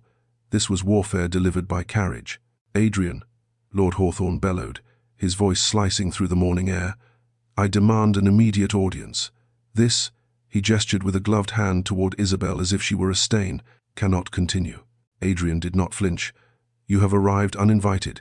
State your business or return to London. His uncle's lips curled. We shall discuss your defiance inside. The matter is urgent, and you are behaving like a lovesick boy rather than a duke entrusted with the stability of an entire title. His gaze slid to Isabel again, dripping disdain. And you, Mrs. Thorne, should remove yourself from this conversation. Adrian stepped forward, his voice cutting through his uncle's command. She stays. Say what you came to say. The solicitor cleared his throat, clearly uncomfortable with the drama unfolding in the snow. Your Grace, there has been movement from creditors tied to the late Mr. Thorne. Significant movement. Debts previously believed dormant have been reactivated with troubling vigor. A petition has been filed in the Crown Court naming Mrs. Thorne as liable. Isabel's breath left her in a violent rush, her fingers going numb despite the cold already numbing them. No, she whispered. No, that cannot be. Edwin told me, he told me the debts were settled. The solicitor shook his head. Settled? Hardly. Mr. Edwin Thorne has initiated new claims under your late husband's estate. Quite deceitful ones. It appears he seeks to force your detention until certain sums are paid. Adrian's voice dropped to a lethal quiet. Detention? You mean debtor's prison? The solicitor swallowed. Yes, Your Grace. Isabel swayed, the entire world tilting. Debtor's prison, cold, crowded, filled with disease and misery, rose before her in a suffocating vision. Lord Hawthorne seized the moment like a predator. This is precisely why she must leave Evermere. Her presence invites disaster, scandal, legal entanglement. A duke cannot shield a woman whose past is riddled with ruin. End this before you destroy your standing entirely. Adrian turned on his uncle with a fury Isabel had never seen, his voice a deep growl of defiance. You would have me abandon her to imprisonment? To ruin? She has done nothing wrong. Intent does not matter, Lord Hawthorne snapped. Reality does. The longer she remains, the more you tie your reputation to hers. Release her from Evermere, pay the debts quietly, and wash your hands of the matter before it devours us all. Isabel's heart clenched painfully. She wanted to run, to vanish, to spare Adrian the burden of this monstrous entanglement. But her legs refused to move. Adrian exhaled sharply, snow swirling around him, as though responding to the force of his turmoil. I will not cast her out. I will not watch her be dragged to debtor's prison, and I will not be commanded in my own home. His uncle's eyes blazed. Then you will meet the consequences alone. The coachman snapped his reins, and Hawthorne climbed into the coach, slamming the door behind him. The solicitor offered a pained bow and followed. As the carriage thundered away, Isabel realized she was shaking, her breath uneven, her world collapsing inward. Debtor's prison awaited her, unless Adrian did something reckless, something ruinous, something for which society would never forgive him. And the terrible part, the part that broke her, was that he looked ready to do exactly that. The wind howled around the manor as though echoing the turmoil inside its walls, rattling the frost-bitten branches and sending shivers of ice across the windows. Isabel stood in the snow long after the carriage disappeared, her fingers clutching her cloak so tightly the fabric trembled with the strain. Her mind was an uproar of fear, shame, and something far fiercer, a desperate need to protect Adrian from the consequences of her wretched past. She felt him turn toward her, the weight of his gaze heavy and unyielding, and she forced herself to look up, even though her vision blurred with cold and panic. "You cannot do this," she whispered. "You cannot defy him. Your uncle, Parliament, society, there are consequences you cannot outrun." Adrian stepped closer, brushing snow from his shoulders with a motion that barely concealed the storm beneath his calm exterior. "I do not fear consequences," he said, voice low. "I fear losing you." The words tore through her defenses like fire through paper. Her throat tightened painfully. "I will not be the cause of your ruin, and I will not stand by while you are dragged to prison for debts that were never yours," he countered. "You will not be treated as a criminal, not while I breathe." His conviction shook her. It frightened her more than the threat of debtor's prison. "Adrian," she said softly, "listen to me. You must let me go. I can find another place, another village, somewhere they do not know my name. Do not tether yourself to my burdens." He reached for her bundle again, his fingers brushing hers, but she jerked back, the movement sharp enough to cut the air between them. "Do not make this harder," she whispered. "I cannot bear it." Adrian's jaw clenched, anguish flickering through his eyes. "Harder for whom? For you, who would rather run than let me help? For me, who cannot lose you without feeling as though the ground beneath me has split?" Her breath trembled. "You speak of things that cannot be. Then tell me why," he demanded, stepping closer until the cold air between them warmed with each exhale. "Tell me why you believe you are unworthy of being protected, of being fought for, of being loved." She flinched as if struck. "Because I have never been any of those things," she whispered. "Because every man who swore to care for me used me, abandoned me, or ruined me. Because I know what happens to women like me who grow foolish enough to hope." Her voice cracked. "And because if you lose part of your life, for my sake, I will never forgive myself." Adrian's expression softened, though the torment in his eyes deepened. "Isabel," he murmured, taking her cold hands in his, "I do not act out of pity, or obligation, or the remnants of a guilty conscience. I act because I cannot imagine a life in which you are not here." Before she could respond, before she could break or surrender, the front doors of Evermere burst open with a clatter of urgency. Arthur, Adrian's loyal steward, strode toward them, the crisp morning light catching the edge of a sealed parchment clutched in his hand. "Your Grace," he called, breathless. "This just arrived from London, marked urgent." Adrian's grip tightened on Isabel's hands before he released her, his expression sharpening with wary tension. He broke the seal with a swift motion, his eyes scanning the contents. For a moment, he went absolutely still. "What is it?" Isabel asked, voice trembling. Adrian slowly lifted his gaze, something dark and cold settling over him. "The petition has been accelerated," he said, each word dropping like a stone. "They have issued an order for your arrest." The world reeled. Isabel stumbled, breath catching on a sob she could not contain.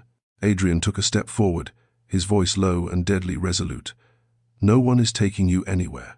And in the frozen air between them, the truth became chillingly clear. Whatever happened next would change both their lives forever. The words "order for your arrest" hung between them like the toll of a distant bell, reverberating through Isabel's bones until her legs threatened to give way beneath her. She staggered back a single step, one hand flying to her mouth as though she could trap the terror before it escaped. The cold morning air pressed around her like an iron vice, and for a breathless moment she felt as though she were drowning on land. Adrian watched her with a stillness so intense it almost hurt to witness, the parchment crumpling slightly in his fist as his jaw tightened with dangerous resolve. He took one step toward her, then another, until her trembling form was bracketed by the strength of his presence alone. "Look at me," he said softly, urgently. "Isabel, look at me." She forced her gaze upward, her eyes brimming with panic. "They will take me," she whispered, voice cracking. "They will drag me away in chains, Adrian. Debtor's prison. Women rarely survive it. I cannot. You will not set foot inside a cell," he interrupted, his voice a calm forged from fury. "Not while there is breath left in me." Arthur cleared his throat, the parchment still clutched in his hand, his expression wavering between duty and fear. "Your Grace, the Crown officers will arrive within days, perhaps hours. The petition bears Lord Hawthorne's seal, and—" he hesitated, eyes flickering to Isabel with pity she could not bear. "And Mr. Edwin Thorne has personally sworn testimony. They believe she intends to flee her debts." Isabel's breath hitched painfully. "I did not flee," she whispered. "I was trying to protect." Adrian reached for her hands, enclosing them in his grip firm and grounding. "I know," he murmured. "I know exactly why you went, and none of this is your fault." She felt a sob rise in her throat, raw and humiliating, but before she could crumble, he lifted one hand to gently cup the side of her face. The cold in her skin contrasted sharply with the warmth of his touch, and she leaned into it instinctively, desperate for an anchor. "Tell me what to do," she whispered, trembling. "Tell me how to save you from the ruin I will bring." His thumb brushed her cheek, a gesture so tender it nearly unraveled her. "You do not save me," he said. "I save you." Arthur shifted uneasily. "Your Grace, any overt protection risks making the rumors worse. If she remains here, they will see her as a fugitive hidden by a duke. If she leaves, they will pursue her. If she is taken," he swallowed hard, "her reputation, and yours, will be irreparably damaged." Adrian's expression hardened. "Then there is only one answer." Isabel blinked, her heart hammering painfully. "What answer?" He drew a slow breath, his eyes burning with a resolve so fierce she felt it echo in her own chest. "If society demands that you belong to someone in order to grant you safety, then you will belong to me." Her breath caught. "Adrian, I will petition for immediate guardianship over you," he continued, voice low, determined, relentless. "A legal protection that supersedes Edwin's claims. No creditor can arrest a woman under a duke's guardianship, and no court would dare challenge it." The world spun around her. "Guardianship," she whispered. "That will bind you to me. It will bind your name to mine. They will accuse you of impropriety. They will say—" "Let them say what they wish," he murmured. "Your safety is worth more than their approval." Her heart thudded so violently she thought it might shatter. Adrian stepped closer still, lowering his forehead to hers with a quiet intensity that stole the cold from the air. "Trust me," he whispered. "I will not let them take you." A tear slipped down her cheek, and he caught it gently with his thumb. She had never felt so terrified, never felt so cherished. And when she finally nodded, barely more than a breath, Adrian exhaled as if he had been holding the world on his shoulders, and only now allowed himself to set it down. The journey to London began before dawn, a desperate flight cloaked in secrecy, urgency, and the brittle hopes both Isabel and Adrian carried like fragile glass in their chests. The carriage rolled away from Evermere under a veil of darkness, its lanterns dimmed so as not to draw unwanted attention from early travelers or curious eyes. Inside, the air felt charged, thick with the kind of tension that sits between fear and determination, between the weight of consequence and the pull of something deeper, something achingly human. Isabel sat opposite Adrian, her hands clasped tightly in her lap, her breath shallow and uneven. Each time the wheels jolted over frozen ground, her heart lurched, as though the very earth fought to remind her of the danger pursuing them. Adrian watched her in the shifting half-light, the furrow in his brow deepening each time he caught her trembling. Several times, his hand shifted toward her, as though some instinct commanded him to reach for her, steady her, pull her into the safety of his arms. But he restrained himself, jaw clenched, the weight of propriety battling the truth lodged beneath his ribs. At last, when the carriage hit a particularly rough patch and Isabel winced, he leaned forward, lowering his voice. "You are safe," he said, as though repetition alone could rewrite fate. "I will not allow any harm to reach you." She tried to smile, but the effort crumpled under the weight of her fear. "You make promises," she whispered, "as though the world will bend simply because you command it." He held her gaze, his own softening. "Some things," he murmured, "I would bend the world for." Her breath caught at the quiet force behind his words. For a moment, neither looked away, neither breathed too deeply, afraid the fragile thread connecting them might snap. But the moment passed when the carriage slowed to navigate a narrow turn, breaking the spell with a subtle jolt. They reached London by mid-afternoon, its familiar chaos pressing against the windows like a living thing. Shouts of coachmen, clatter of hooves, the hum of a city swollen with ambition and secrets. Adrian's townhouse stood in a discreet corner of Mayfair, imposing yet elegant, its marble steps dusted with icy remnants of the morning's frost. Servants greeted them with hurried bows, their eyes widening in surprise at the unexpected arrival and the urgency radiating from their master's stance. Inside, Adrian gave orders with clipped precision. "No one is to be admitted without my explicit permission," he commanded, his voice resonating through the hall. "No letters are to be delivered directly into the household. All correspondence comes to me first." When at last they reached the privacy of his study, Isabel felt her knees weaken. She sank into a chair near the fire, the exhaustion of days pressing down with crushing force. The warmth from the hearth seeped into her bones, threatening to unravel the composure she had fought so fiercely to maintain. Adrian remained standing, pacing before the mantel with a storm of thought visible in every tense line of his frame.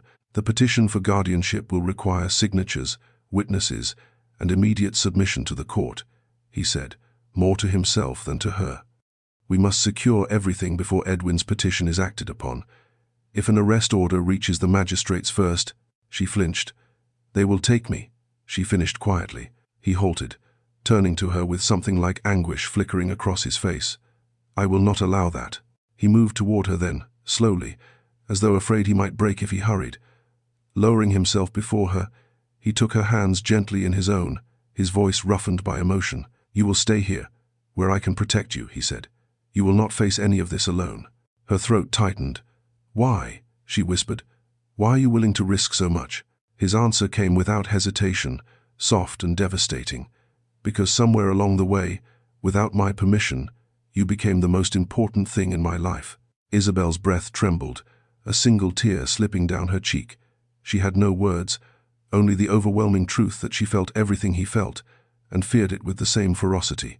And all the while, the clock ticked relentlessly, counting down toward the moment the world would demand an answer neither of them could avoid. London did not sleep that night, or perhaps it simply felt that way within Adrian's townhouse, where every shadow seemed steeped in anticipation, and every flicker of candlelight threatened to reveal the future. Neither he nor Isabel dared speak aloud.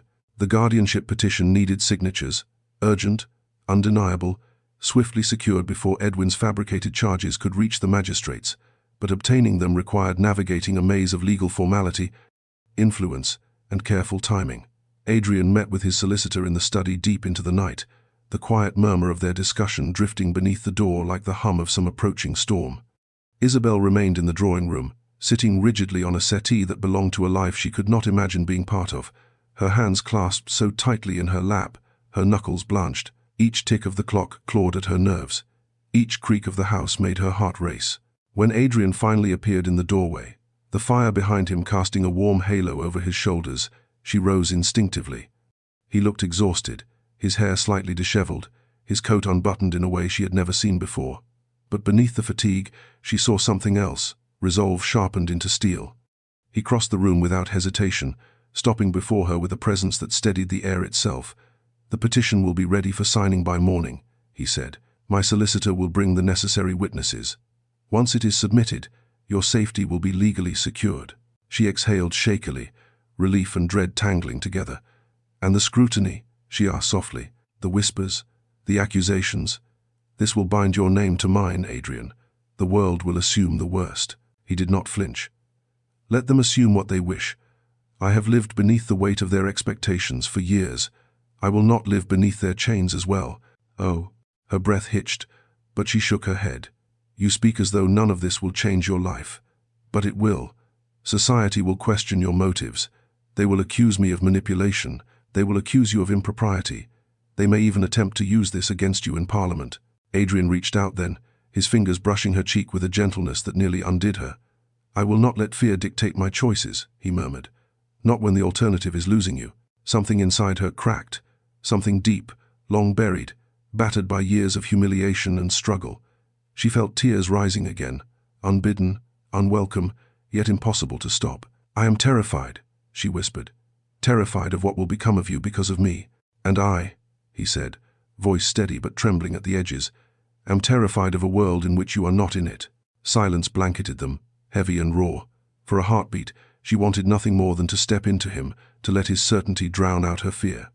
But before she could move, or flee, the front knocker pounded against the door, loud enough to rattle the walls. Both froze. The sound reverberated through the townhouse, like the arrival of fate itself. A footman hurried down the hallway, pale as he passed the drawing room. Then came the low murmur of voices, the scrape of a boot, the unmistakable edge of authority. Isabel's heart slammed into her ribs. Adrian stepped in front of her, the shift instinctive, protective, fierce. Moments later, the butler appeared at the doorway, expression strained. Your Grace, he said quietly, there are Crown officers at the door. They insist on entering the premises. A tremor racked Isabel's spine. Adrian's hand found hers, his grip an unspoken vow. They will not take you, he said, voice low and deadly calm. Not tonight, not ever. But even as he said it, heavy boots crossed the threshold, and the unmistakable sound of law entering a duke's home filled the air like the toll of judgment. The Crown officers filled the entryway with an authority that seemed to soak into the very walls, their boots scraping over marble as though they intended to carve their presence into the house itself. Their coats dripped with melting sleet, their badges catching the glow of the hall lamps in cold, unforgiving flashes. Isabel's breath fractured in her chest as she stood half-hidden behind Adrian, the warmth of his hand enveloping hers the only proof that she had not already been torn away.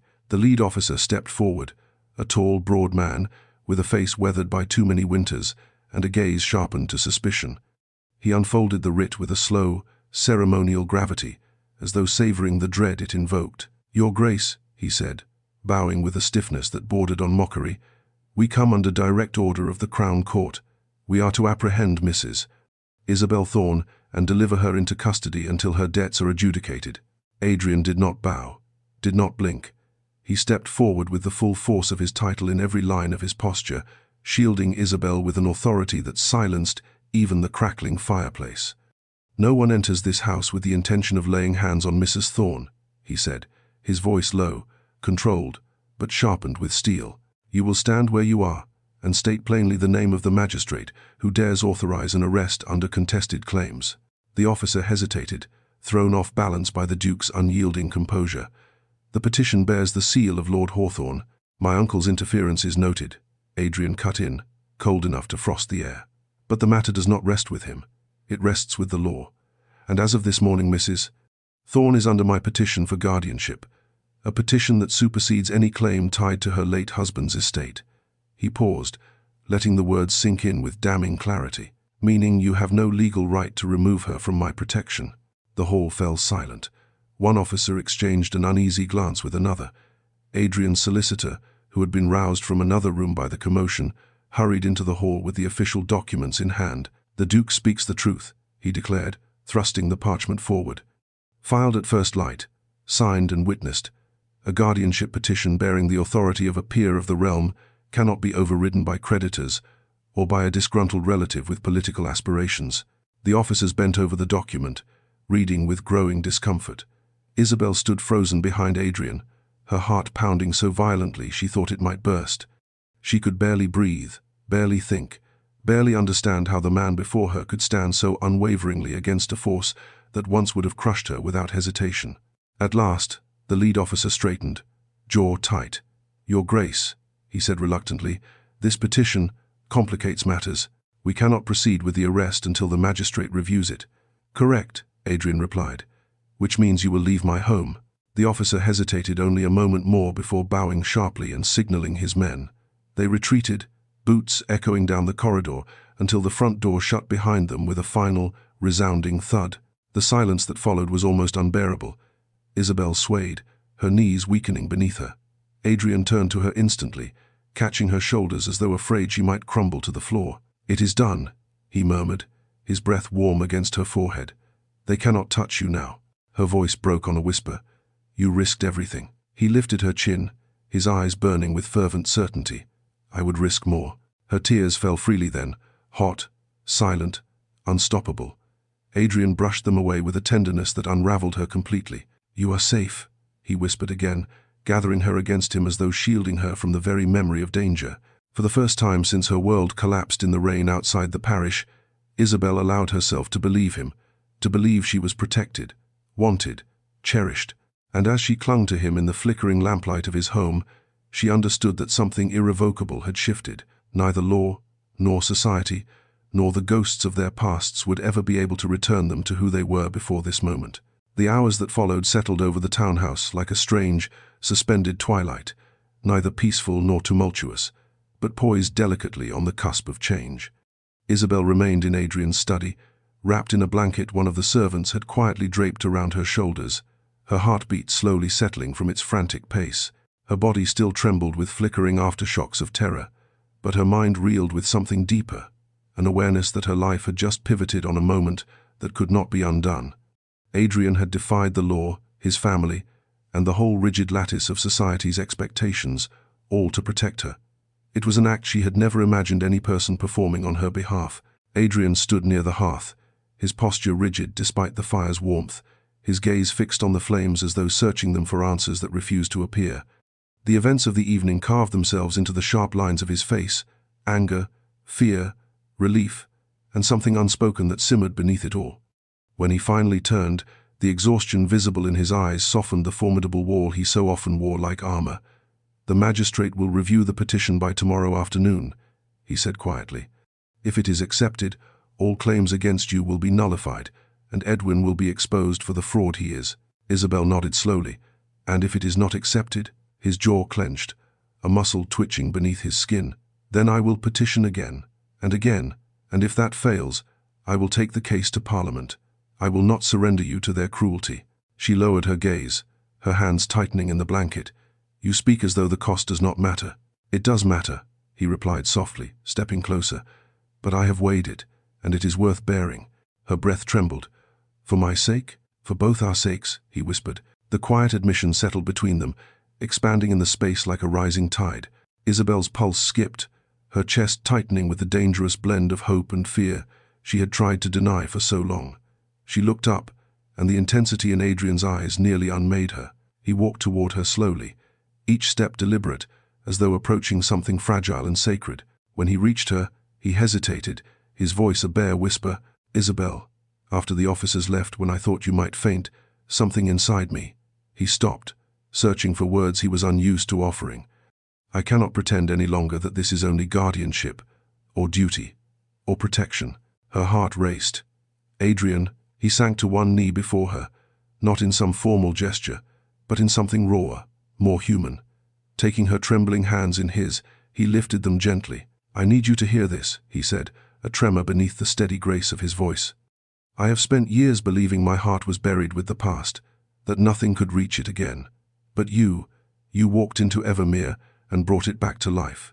Tears spilled down her cheeks before she could stop them.